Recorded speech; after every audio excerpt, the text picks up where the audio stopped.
ओम श्री गंगाई नाथाय नमः। ओम श्री गंगाई नाथाय नमः। ओम श्री गंगाई नाथाय नमः। गुरुर्ब्रह्मा गुरुर्विष्णु गुरुदेवो महेश्वराय, गुरु साक्षात् परब्रह्म तस्मै श्री गुरुवे नमः। तस्मै श्री गुरुवे नमः। तस्मै श्री गुरुवे नमः। प्रिय सभी साधकों को जय श्री गुरुदेव। जो नए साधक है उनको डबल जय गुरुदेव। आइए साधकों, आज हम आपको भंवर गुफा के बारे में बताएंगे। भंवर गुफा क्या है? भंवर गुफा, जब साधु का प्रकाश ब्रह्मलोक को पार कर जाता है तो उससे ऊपर भंवर गुफा पड़ती है। इसमें माया के 7 पर्दे होते हैं। जब तक 7 पर्दे आगे नहीं खुलोगे आगे रास्ता नहीं मिलेगा साधु को। भंवर गुफा पार करने में कई साधु को 7 साल का वर्ष 7 साल का समय लग जाता है।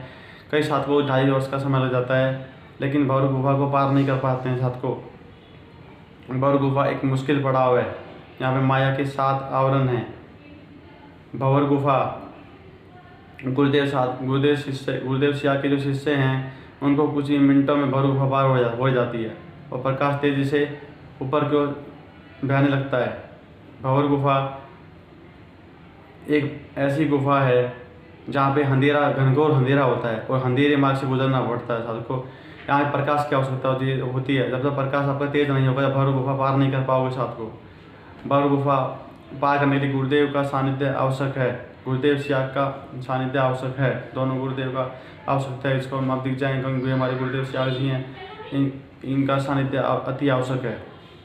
गुरुदेव ही भंवर गुफा पार कराते हैं। भंवर गुफा एक मुश्किल पड़ाव है साथ को। भंवर गुफा यहाँ पे घनघोर अंधेरा होता है और आपको जब बाईं ओर चलने पे आपको माया आपको अपनी ओर खींचने के प्रयास करती हैं। यहाँ पे आपको एक ऐसा पर्दा दिखाई देगा जो ढका हुआ है। 7 आवरण दिखाई देंगे, 7 पर्दे दिखाई देंगे। उस पर्दे को चीरते हुए आगे बढ़ना, साथ को पर्दे को चीरते हुए आगे बढ़ना। गुरुदेव सियाग के मंत्र, संजीव मंत्र जाप से ये ऐसा संभव हो पाता है। इसमें नाद की अत्यंत महत्वपूर्ण भूमिका होती है। न जिसको नाद सुनने लग गया है, प्रकाश की गति तेज हो गई है, वह इसके साधकों को वह साधक आराम से इसको पार कर जाते हैं। उनकी प्रकाश की धीमी गति है, वे इस पर अटके रह जाते हैं। प्रकाश तेज होना अति आवश्यक है। प्रकाश गुरुदेव सिया के संजीव मंत्र से तेज होता है। गुरुदेव सियाग को दो प्रकार सिद्धियाँ हुई हैं। 1968 में गायत्री मंत्र की निर्गुण निराकार की सिद्धि हुई, सगुण साकार की सिद्धि हुई। 1984 में श्री कृष्ण की इस तरह की फोटो योग होता है साथ को। ये हमारे दादा गुरुदेव सियाग जी हैं। सफेद कपड़ों में दिख रहे हैं जो हमारे गुरुदेव सियाग जी है। इनकी फोटो से अच्छा योग होता है, अनूठा योग होता है। इससे विश्व अचंबा कर रहा है साथ को। कुंडली शक्ति क्या है? कुंडली शक्ति एक प्रकार की शक्ति है जिसे भारत, राधा, सीता, दुर्गा, काली आदि नाम से पूजते हैं। योग में उसको हमारे महापुरुषों ने, योग साधकों ने कुंडली शक्ति का नाम दिया, जो आपकी सैक्रम में, बेसमेंट में, डोमेंट पोजिशन में, मूलाधार चक्र में स्थित 3.5 अट्ट लगाए अपनी दुम को मुंह में दबाए हुए रहती है। कृपा गुरु होता है तो ही वह जगती है, अन्यथा हठ योग शादी क्रिया प्रयास करोगे तो पागल भी हो सकते हो, लकवा भी मार सकता है, शरीर विकृत हो सकता है, मृत्यु भी हो सकती है साथ को। कुंडली शक्ति का प्रतिशत 0.01% है जगने का। बाकी आराधनाओं से जाग करने का प्रयास करोगे, लेकिन गुरुदेव सियाग के संजीव मंत्र से आसानी जागृत होती है और आपको नुकसान न के बराबर होता है साथ को। गुरुदेव सारा भार अपने ऊपर लेते हैं साथ को। गुरुदेव सियाग के नियंत्रण में कार्य करती है कुंडली शक्ति तो जागृत हो जाती है तो ऊपर चढ़ना शुरू कर देती है। जब तक आप यहाँ पे नहीं पहुँची सहस्रार में, जब तक जागृत नहीं होगी। परंतु आपको पासवर्ड मिलना चाहिए। पासवर्ड हमारा ब्रह्मांड एक वाईफाई है, कोई वाईफाई यूनिवर्सल वाईफाई है और संजीव मंत्र उसका पासवर्ड है। जब तक आपको सही से वो इंटर नहीं होगा संजीव मंत्र, गुरुदेव सियाग का सही से आप जपोगे नहीं, पूर्ण समर्पण नहीं करोगे, कंप्लीट सेंटर नहीं करोगे तो आपको रिजल्ट नहीं मिलेंगे साथ को। कुंडली शक्ति जाग करने में वर्ष भी नहीं लगते, केवल फैक्ट होता है, विश्वास होता है, फेथ होता है। जब आपका विश्वास गुरुदेव सियाग पे रहेगा, पूरा विश्वास, तो आप पता भी चलेगा कुंडली शक्ति कब जागृत हो गई और रिजल्ट बनने चालू हो जाएंगे। और भंवर गुफा पार करने के लिए कुंडली जागरण अति आवश्यक है साथ को। इसमें नाद की अत्यंत महत्वपूर्ण भूमिका होती है। मन की गति तेज मानी गई है, मन से भी बहुत तेज गति, प्रकाश से मानी गई है, प्रकाश से भी तेज गति। प्रकाश की तेज जितना तेज होगा उतनी तेजी से आपका विकास होगा साथ को। प्रकाश से तेज गति भगवान की मानी गई है, जो हमारे गुरुदेव सियाग जी हैं। ये कल के अवतार कहलाते हैं, क्योंकि उनकी फोटो योग होता है। रामकृष्ण की फोटो योग नहीं होता साथ को। गुरुदेव सियाग को 1968 में गायत्री में सिद्धि हुई और 1968 में श्री कृष्ण की सिद्धि हुई। सगुण सगा निर्गुण निराकार दोनों प्रकार की सिद्धियाँ इनको हुई हैं, इसलिए इनकी फोटो योग होता है। और जब तक सृष्टि रहेगी, जब तक यह मानवता रहेगी, गुरुदेव सियाग का योग प्रॉपर कार्य करता रहेगा। गुरुदेव सियाग क्या बहुत ही सारी अभी तक अब नहीं है इस संसार में, लेकिन इनकी फोटो अमर है साथ को, और उसी से योग होता रहेगा, उसी परिवर्तन आता रहेगा, उसी से साथ को कुंडली शक्ति याद होती रहेगी, उसी से आपका विकास होता रहेगा और आप संपूर्ण विकास को प्राप्त करोगे साथ को।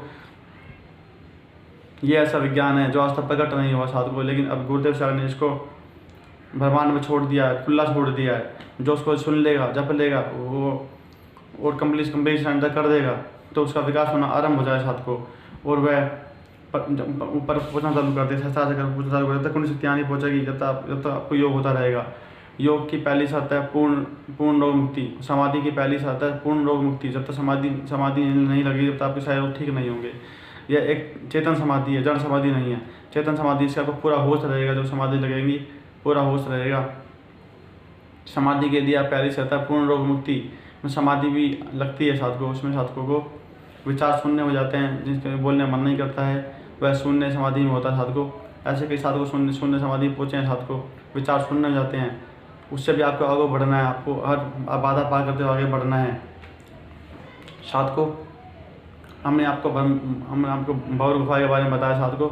अब हम संजीव मत सुनते साधकों। जय श्री गुरुदेव, जय प्रभु की, जय गुरुदेव, जय कल की। ओम श्री गंगाय नाथाय नमः, ओम श्री गंगाय नाथाय नमः, ओम श्री गंगाय नाथाय नमः। आइए साधकों, आज हम आपको संजीव मंत्र सुनाते हैं। जबकि कभी को जय श्री गुरुदेव, जय गुरुदेव, जय कल की। तो ये एक ऐसा विज्ञान है जो आज तक प्रकट नहीं हुआ। महर्षि अरविंद ने कहा है कि इस देश का उद्धार 2 मंत्र करेंगे। पहला वंदे मातरम। आज हमको वंदे मातरम नहीं बोलने दिया जा रहा। दूसरे को उन्होंने कहा है वो संजीवनी मंत्र है, संजीवनी मंत्र है। समझे नहीं समझे? पश्चिम में तो संजीवनी वाली बड़ी दिक्कत है। आप तो समझते हो कि लक्ष्मण को बाण लगा था और हनुमान जी संजीवनी बूटी लाए थे, होश में आ गया। मर जाता तो होश में नहीं आता। इस तरह से आप लोग जितने बैठे हो उसका नाम जप करोगे तो अभी से जपा शुरू हो जाएगा। रैदास जी के गुरु ने कहा कि बेटा ये नाम जपो, तो उन्होंने जपना शुरू कर दिया। अब वो बंद नहीं हुए, तो रैदास जी ने कहा अब कैसे छूटे, नाम रट लागी। अब मंत्र बता दूं, cling Krishna cling, cling Krishna cling, cling Krishna cling, cling Krishna cling. Radha के बिना कृष्ण आधा। शिव से एक ही मात्रा हटा लो सब रह जाता है। तो कोई भी मंत्र बिना शक्ति के काम नहीं करता। अब गंगानाथ जी की आदेश है। विवेकानंद जी ने कहा कि मैं नहीं बोल रहा हूँ तो मैं भी नहीं बोल रहा हूँ, मैं तो गंगानाथ जी का माइक हूँ भाई। रेल में तो रिटायरमेंट तो होता था, ये रिटायरमेंट भी नहीं देगा। समझे नहीं समझे? तो आए तो की कृपा की मुझे, मैं तो इस लायक के बनावा नहीं समझता था। महर्षि अरविंद ने कहा है जो गुरु दीक्षा देता है अपने शिष्य को, वेदों की देता है, उपनिषदों की देता है, भगवान के नाम की देता है, तो उसकी आवाज़ में वो वेट होता है। तो मेरी आवाज़ से अब जितने भी ले जा रहे हो ना आप, मेरी आवाज़ रखो उसके साथ। समझे? आवाज़ के बिना इफेक्ट नहीं होगा। तो मंत्र है cling Krishna cling, cling Krishna cling. कै आधा लय में मिला हुआ, बड़ी की मात्रा ऊपर बिंदी, ए के ऊपर आप बिंदी लगाते हो तो अंग हो जाता है ना, अंग। अच्छा अब ध्यान करो भाई 15 मिनट यहाँ मुझे देखो और नाम जब चालू रखो। कोई प्रकार की योगिक क्रिया हो तो घबराएगा नहीं। 15 मिनट ध्यान करो, 15 मिनट में अपना बंद हो जाएगी। मन ही मन जपो और जीव नहीं रहना चाहिए cling Krishna cling cling Krishna cling cling Krishna cling.